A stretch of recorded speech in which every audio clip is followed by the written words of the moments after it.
Good morning, good morning, good morning, good morning sa inyong lahat mga idol. Welcome to Oma Antiquinho GF. Yan po ang YouTube channel ko. At welcome po sa Oma Vlog TV natin. Yan yung FB page ko naman. Yan. So mga idol, no?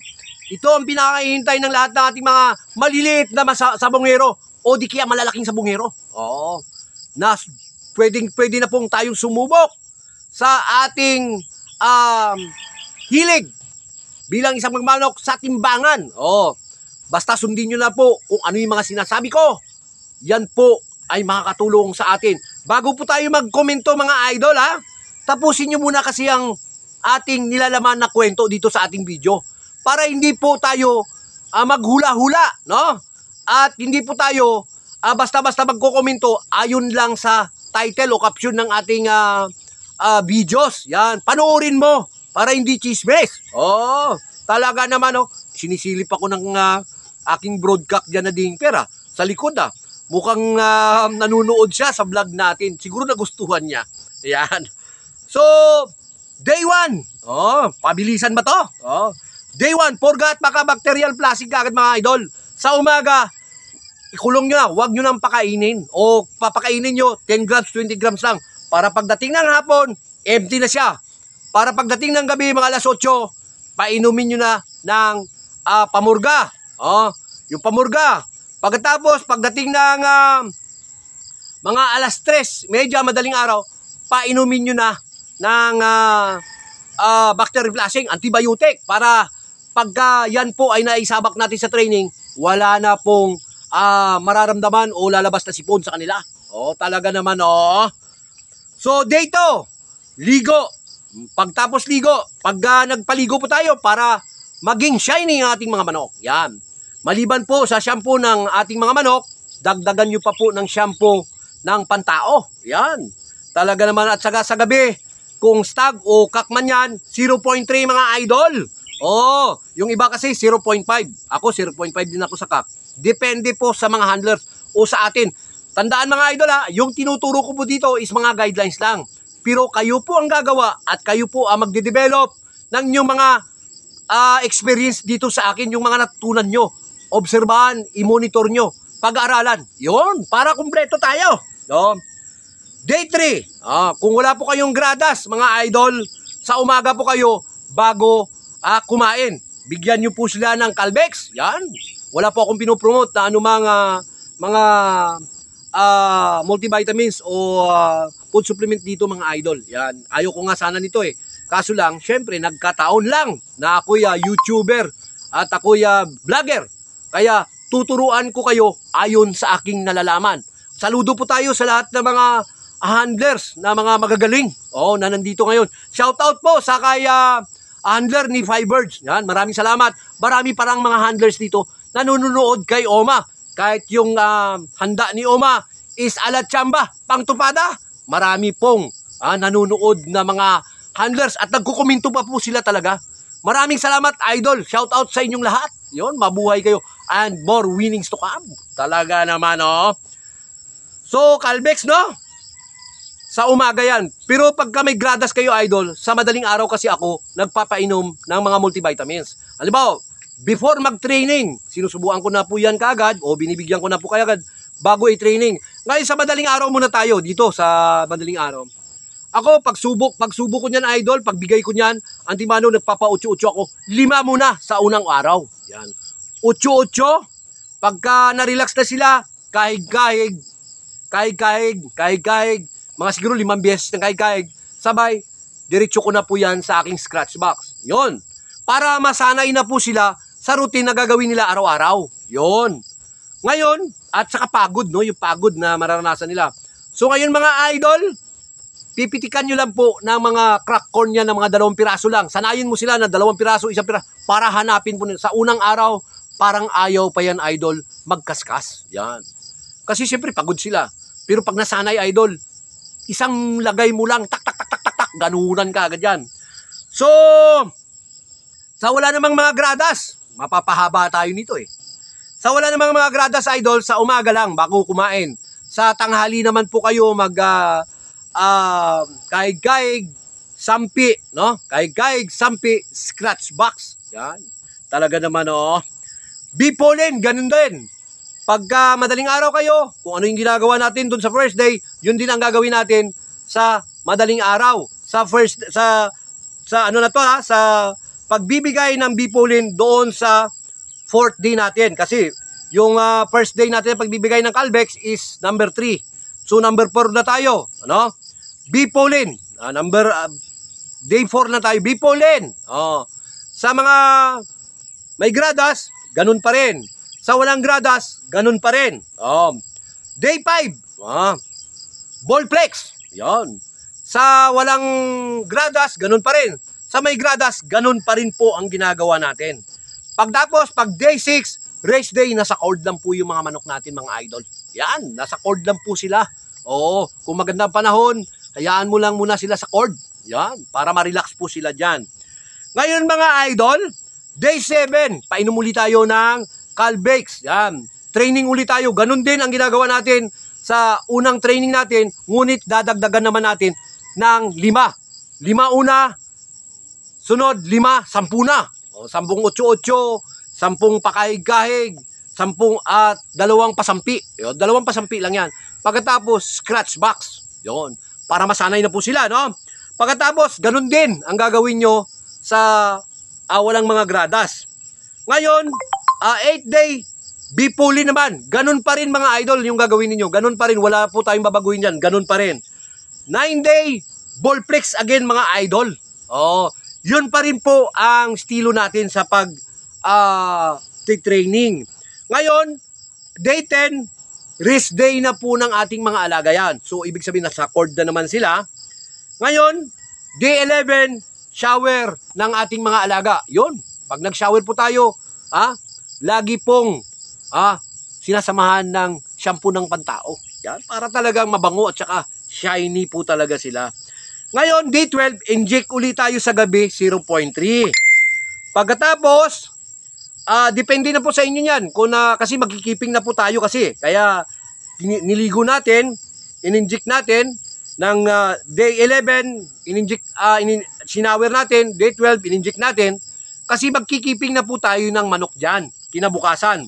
So, ibig sabihin, day 13, kung may binibigay pa po kayong mga gamot, kasi sa mga katulad po naming ordinaryo, syempre, pag inject po namin niya, wala nang follow-up. Ngunit sa mga nabibigat po nating mga handlers, may mga follow-up po kasi yan. Depende sa inyo, no? Depende, itong araw na to, 11 at saka 15, depende na po sa inyo, kasi race day na po ng manok to mga idol. So, ang ginagawa na lang natin dyan mga idol, scratch box, kunting pakahig-kahig, kunting palakad-lakad, pagkatapos makalipad ng 3 beses sa flying pin, is enough na po yan. No? Relax na yung manok natin. Relax, palakad-lakad sa gabi, palakad-lakad sa madaling araw, pahamog. Yun na lang ginagawa natin mga idol, no? Sa pagkatapos ng paligo natin ng 11, hanggang 15 po yan. So kami kasi mga idol, ako katulad ko, nagpapalo up pa po kasi ako ng mga gamot. So, tsaka na natin pag-usapan yung mga follow up na yan kasi baka maguluhan lalo kayo eh. Kung ano yung nakasanayan nyo muna, yun muna yung gagawin natin kasi yung mga training exercise natin is tama po yan at pagbibigay ng mga food supplement sa ating mga manok is tama yun mga idol, no? So kami, sabay na natin to. Sa D12 kung nagpapa-scratch back, lakad-lakad, pakahig-kahig, flying pen, no? Gaya ng sinabi ko, pwede po kayong magbigay pa rin ng mga Calbex dyan. Pwede pa rin po. Pero siyempre, matinding monitoring po ang kailangan natin. Ang gumagawa lang po niyan is talagang bihasa na o eksperyensyado na pagdating sa bagay na yan. Yon. Kasi pinag-aaralan po ng matagal yan mga idol, no? So ibig sabihin 15, sa 15 idol, kami may follow up pa kasi na 0.1 o 0.1.5. Yon. Follow up yon bago kami kinabukasan spar. Yun yung pinaka-spar. Kaya nagtatanong sila eh, boss, hindi ka ba nag-i-spar? Sa pag-routine exercise natin mga idol, binibitaw din natin yan. Pero hindi po yan ang tinatawag yung spar. Oo. Kasi lahat po na maalaga natin, bago po natin hinanda yan mga idol, is naka-precon at naka-selection po yan. pag nung pinana-iprekon mo, sinilik mo sila bago ihanda. So ibig sabihin, no need para spar na yan sila. Sa actual na spar na lang. Yon. Sa final spar na lang sa araw ng kanilang spar talaga. Do kinikiping din yan katulad ng sabungan. Gaya ng sinabi ko, gaya ng kung ano yung ginagawa natin sa sabungan, yan na rin ang ginagawa natin dito sa ating manukan mga idol.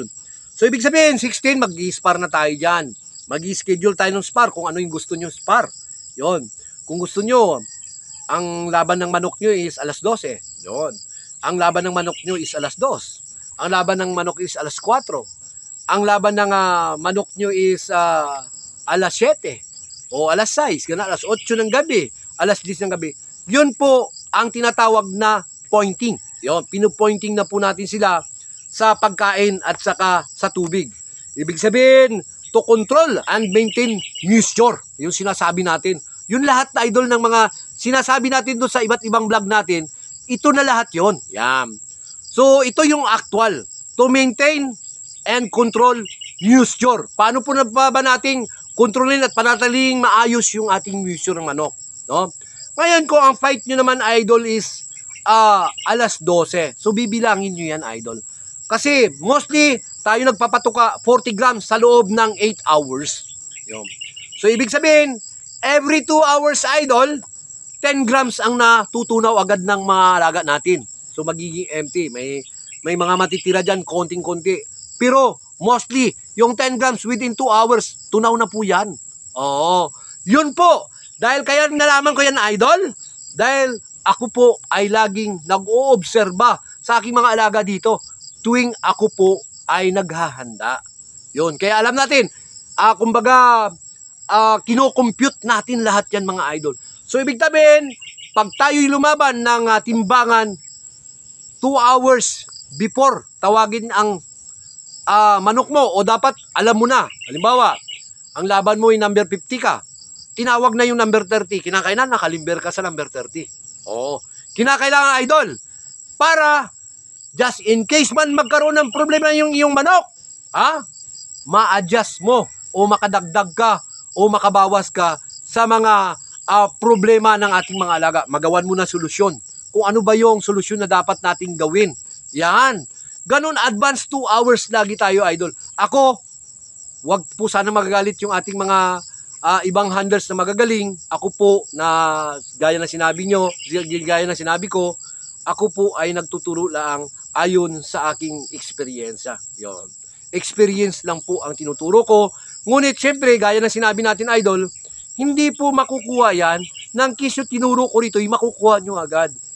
Oo, lahat po ay dinadaan sa 0, 1, 2, 3, 4, 5. Step by step bago po natin matutunan yung mga sekreto kung bakit ganito yung ginagawa natin. Paglaanan natin ng oras ito mga idol. So, spar. Pagtapos ng spar yan idol, kinabukasan, ligo na lahat. Pag spar ng araw, lahat ng manok na yung mga idol, nasa cord na lahat yan. Hayaan mo na sila roon sa cord. Dahil kinabukasan, paliliguan uli natin yan mga idol. Yon, 17, day 17. Paliliguan, pagkatapos 17, paliliguan, no? Pagkatapos 18, mag-i-inject po tayo dyan ng 0.3 or 0.5 sa gabi. Yon.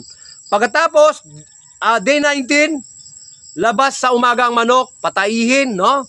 Hiting-hiting, kahig-kahig, pagkatapos,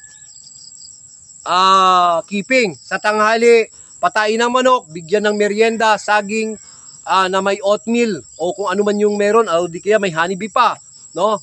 Lagyan nyo yan, o kasi ako, mostly, pagka nagkikiping na ako, tinatanggal ko na po yung honeybee, kasi sugar po kasi yan. Tinatanggal ko na yan. Doon lang sa, during the training ko, doon sa food mixture condition, binibigay ko yon. So, pagdating na hapon, ganun din. Ako kasi nagpapalop ako sa gabi ng gamot, ng multivitamins, no? Nagpapalop ako dyan. Pagkatapos, day 20, ganun din pa rin, idol, sa umaga, patayin ng manok, pakainin, pagtapos ka kain, no? Hilamos ng mukha, tuhod, puwet, pagkatapos, kahig-kahig konti, hiting-hiting, keeping. Yon. Ganun din sa tanghali. Ganon din sa hapon. Sa D20 kasi idol, nagpapalo pa rin talaga ako dyan ng mga multivitamins. So sa Day 21, ito na ang araw ng kanilang laban. So sa 17, 18, 19, doon po tayo nagpapailaw na nagpaparelax. Ibig sabihin, nagpapailaw lang po tayo, nagpapalakad-lakad lang tayo ng ating mga alaga, no? Nagpapascratch back lang tayo ng 1 minuto, 2 minuto para ma-relax lang po at hindi po mangawit yung kanilang muscle, para hindi po tumigas. Yan. Talaga naman, oo. Para hindi po tumigas ang kanilang muscle, mga idol. So, pag 20, relax na po yung manok, magpapailaw na lang tayo sa gabi. Yan, magpapailaw tayo sa gabi. Pagkatapos sa madaling araw, mga alas 4 na po tayo kasi nag-a-adjust po tayo, mga idol. Ina-adjust po natin yung lahat ng mga ginagawa natin. Ano? So, day 21, relax na yung manok mo. Kinakailangan, pagka bago kayo umalis dito sa manukan yung mga idol, no? Lagay nyo muna alas 3 madaling araw, tingnan nyo yung langit. Kung hindi ulan, mas maganda po, naka-expose po sila doon. Lagay nyo, mga alas 3, media madaling araw, alas 4, kinakailangan relax po yung gamot, yung manok natin para ma-absorb nung katawan nila yung gamot at sila po na mag-neutralize ng, o magbabalance ng init ng kanilang katawan. Yon. Ganun po. So, day 21, good luck po sa laban nyo, mga idol. Yon. Gaya ng sinabi ko, ang tinuturo ko dito is hindi perfect. May talo, may panalo, ngunit yan po ang kailangan natin sa ating mga alaga para dinidevelop lang po natin yung endurance at saka stamina para maging accurate yung kanilang palo, para magkaroon po sila ng mental alertness at saka magkaroon po sila ng sharp na cutting, no? At kung ano pa yung mga maraming nadidevelop dito sa ginagawa natin, idol. So, good luck and God bless. Sana nakatulong sa inyong lahat, mga idol.